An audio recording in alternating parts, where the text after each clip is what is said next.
December 8th, 2024. My name is Noah Rudnicki, and I am a 7th grade student at the Temple Shalom of Norwalk, Connecticut. I will be interviewing my grandma, whose name is Pat Felder, about her life legacy. This interview is being recorded for the Oral History Archives of the Jewish Historical Society of Fairfield County, as well as our family archives. Over the next 15 minutes or so, I will ask you questions that will help me learn more about you and your family's history, especially our Jewish history. Are you ready? I sure am. Let's start with telling me your full name. Patricia Felder. Patricia Levy Felder. Who are you named after, if you know who you are? I'm named after my father's father, so that would be my paternal grandfather. His name was Peter Levy. Do you have a Hebrew name, and if so, what is it? It's Penina, and my mitzvah certificate is hanging over there on the wall. Maybe we could take a shot of it later. Okay.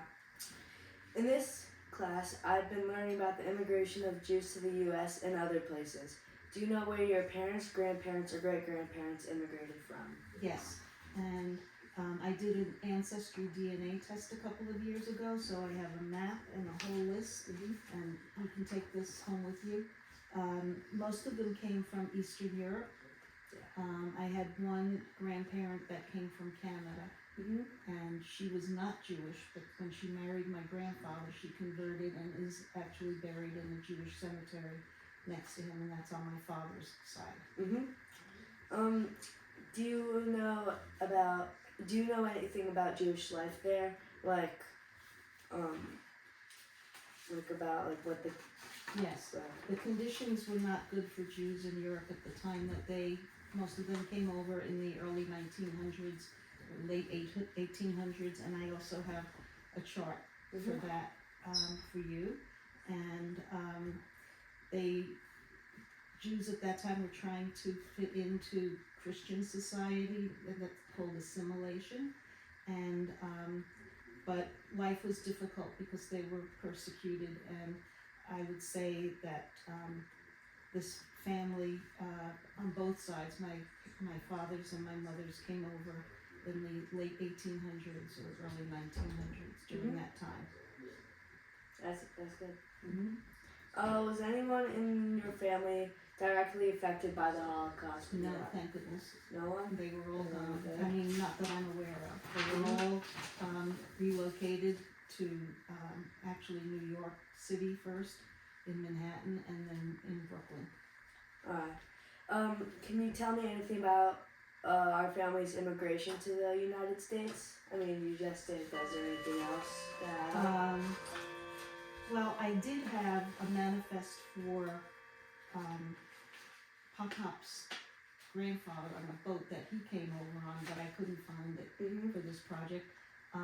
And he was sponsored by an older brother who had come over before him. And in those days, you had to be sponsored by somebody so that they felt you'd have a family to live with and hopefully a job for yourself to help you live a better life here.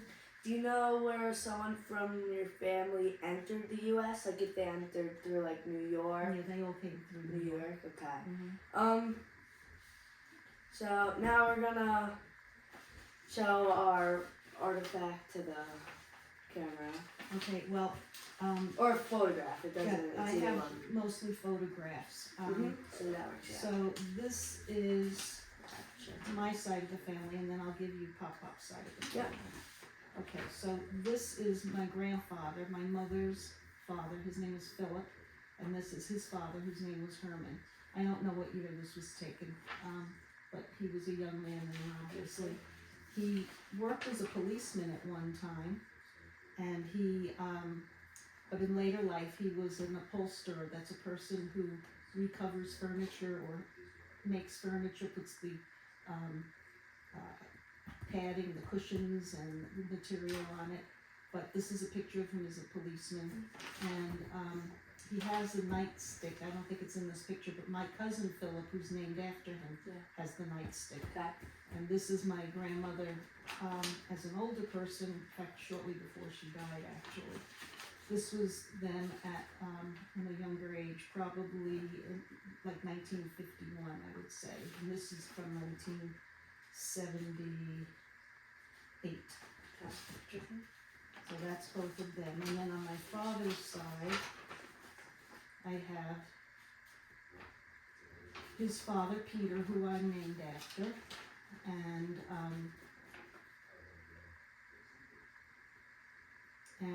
this is my father, Paul, with his mother, May. And he was in the army at the time. And all my grandfathers and my father all served in the army during wartime. Yeah. My father during World War II, and my two grandfathers during World War I. And they were all citizens of the United States.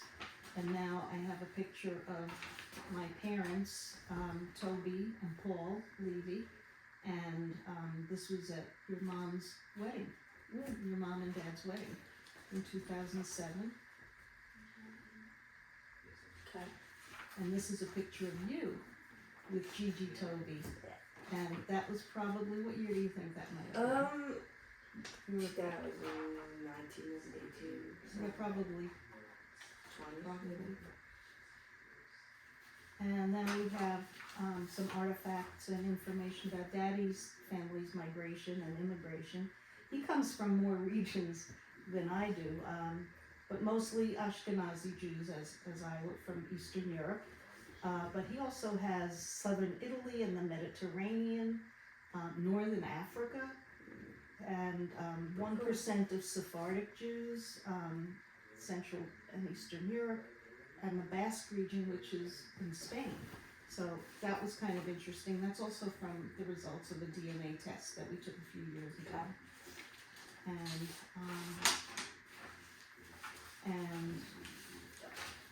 since he's mostly Ashkenazi, which is Central or Eastern Europe rather, it's a lot of the same type of history, coming to the United States for a better life. Happily, nobody from his family was in the Holocaust either. And I had met his grandparents. They were still alive when we met.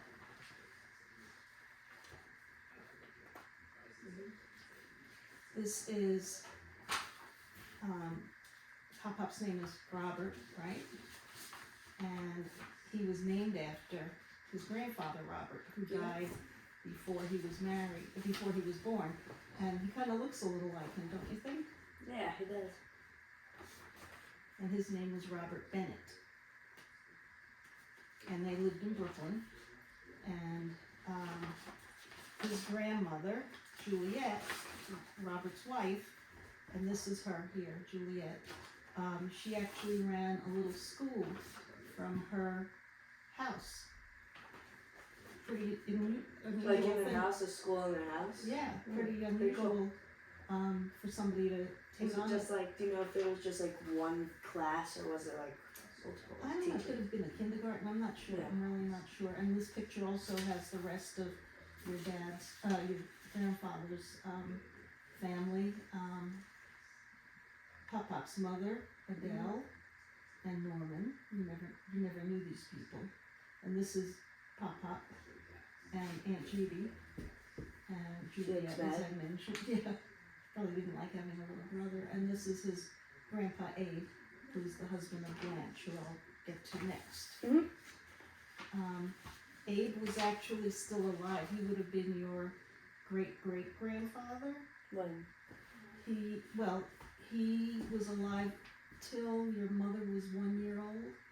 So she probably doesn't remember meeting him, but it was nice that he was able to live long enough to meet her. And this was Blanche. She died about 8 years before your mom was born. So he would have been your great-great-grandfather. And he's also from the Austria-Hungary area. Now, he was living in a nursing home towards the end of his life. Here it says a little bit about his history. Do you want me to read it to you? Sure. And the reason he was in the newspaper is that he was celebrating his 92nd birthday at the time. and they give a little of his history, which is kind of interesting. Abraham Felder celebrating his 92nd birthday at the Alden House Nursing Home, where he resides, has a very simple formula for achieving longevity. The Austria-Hungary native was born in 1885 and moved to the U.S. when he was 10. And same with my grandparents. They moved over here as children. So they didn't have that many memories probably of what life was like. My grandmother Millie, and you saw her picture earlier, she lived with us, but I never thought of I saw her every day. I never thought of asking her any information about her parents or what she remembers of her life. So it's really great that you're doing something like this, so you get to learn about your history, your family's legacy.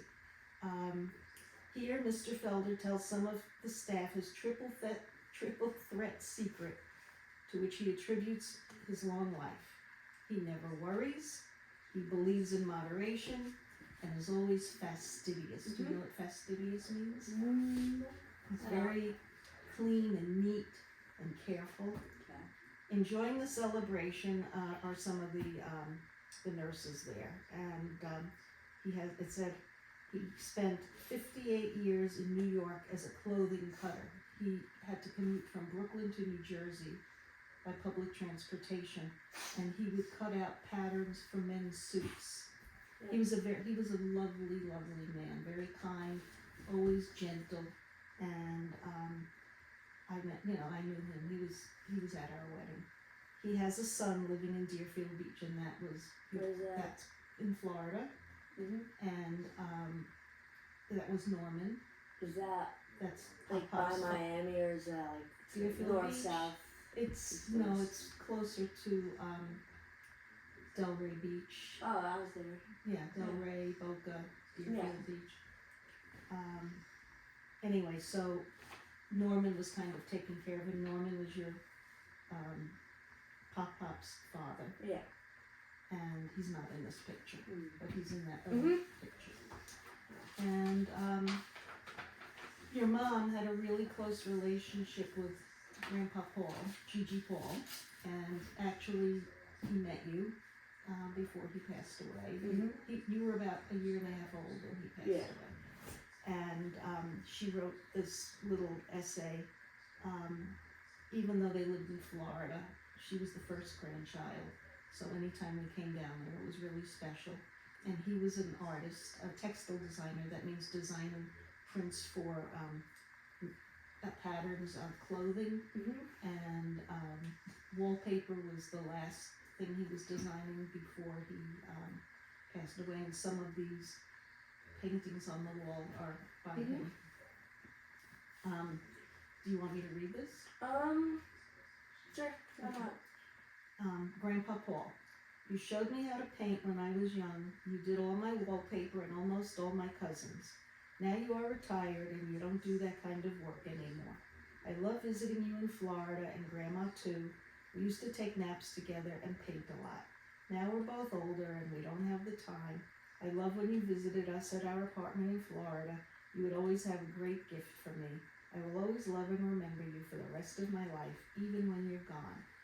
I think your mom was probably in high school when she wrote this. And so those are my artifacts. Pop had some artifacts that I can share with you too. We can do it after because we have more questions okay. to do. Where did you grow up, and who lived with you growing up? I grew up in Brooklyn and lived there till I got married, and then we moved up here because I got my first job teaching in Connecticut. My grandma Millie lived with us after Philip died, but we had all lived in the same apartment building. After he died, she moved in with us. And did you have you had a sibling, right? Yeah, my sister Pamela, 6 years younger than I am, and we shared a room most of the time. What was life like? Tell me about your favorite teacher, or your favorite subject in school. I loved school. Reading was my favorite subject. Had a lot of friends. Walked to school, and then they let us out for lunch. We walked home for lunch, and then I had to go back to school. A lot of walking, walked by myself, after I was in kindergarten or first grade. Because a group of us would walk together. We had to cross a lot of streets, but we did it, and I think I did pretty well in school. Did you and your friends do any like activities, like any sports or nothing? I wasn't very athletic. Did you did you do any like? I played the activities? piano. Yeah. I took ballet lessons. I would say those were pretty much. I took some art lessons at Brooklyn College. I remember a drawing class. We would be outside drawing trees that were out there. That's about it. I remember doing some things with my family, like ice skating with my father. He was athletic, but I didn't play any organized sports. Did you go to a synagogue, and when you were a teenager, did you have a bat mitzvah? I didn't have a bat mitzvah when I was a teenager, but I had one when I was 45 years old, and I have a certificate there about it. Did you go to like a synagogue though when you were a kid at all? No, but I did do some. We didn't belong to a synagogue formally, but I remember I must have been in about 3rd or 4th grade. It was an after-school religious education class, and I remember I won a pair. I don't know where they are right now, but it was a set of candlesticks because I answered the question correctly. I don't remember the question though. Now I would like to ask you to pick your favorite Jewish holiday and describe how you and your family celebrated it when you were a kid. I would say probably my favorite Jewish holiday was Passover, and we got to celebrate it at my Aunt Pearl's house. That was my mother's sister. They lived in New Jersey, and she was an excellent cook. And my cousin Mona, who did have more of a Jewish formal education, they belonged to a synagogue in New Jersey. She would run the service and play the guitar to sing some Passover songs. Now I would like to talk to you about your family Jewish traditions. What are your favorite Jewish traditions? It could be making special food, lighting Shabbat candles, dancing the Hora at a wedding, or anything else. I like, I guess, when the family was younger, when your mom was a kid and we belonged to Temple Sinai, I enjoyed going to Temple and seeing her sing in the choir. And when it was Hanukkah, we'd go and have a community candle lighting, the menorah at the temple. And just being together as a family and celebrating things, and just being together for Jewish holidays.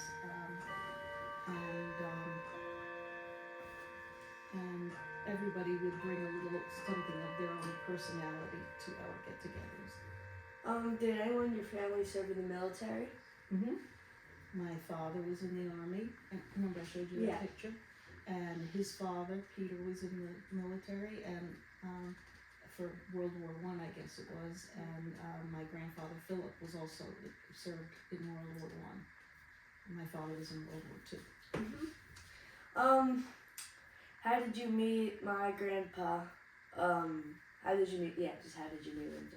Well, we were both friends of my friend Esther, who I'm still friendly with, and we all started going to the beach together one summer, and we just started hanging out together. He took me to Nathan's on one of our, I wouldn't call it a date, it was just something that we did. Nathan's in Coney Island. Wait, what is Nathan's? Nathan's is a restaurant where you get hot dogs and French fries and things like that. What did you do to make a living in adult life? I was a reading specialist in Stamford, Connecticut public schools, and also at Bicultural Day School when I only wanted to work part-time when your mom and Uncle Ross were kids, and I wanted to have more flexibility to be with them when they needed me. And then when I went back to work, it was also in Stamford. And then I retired from Darien. I worked there for the last 8 years of my teaching. Now we're gonna wrap up with one more question. What advice do you have for future generations like me? Future generations, like, don't forget who you are. Have a strong identity. Even though I didn't belong to a synagogue, I never forgot that I was Jewish. I always identified as Jewish. I always felt a strong connection because of my family to Jewish religion and traditions, customs, and while it's important to get to know all kinds of people and to be tolerant and try to understand people from different backgrounds, it's also very important not to forget who you are and to use good judgment and have that strong sense of identity. That's a wrap. Okay. I wish you lots of luck. I love you. Pleasure.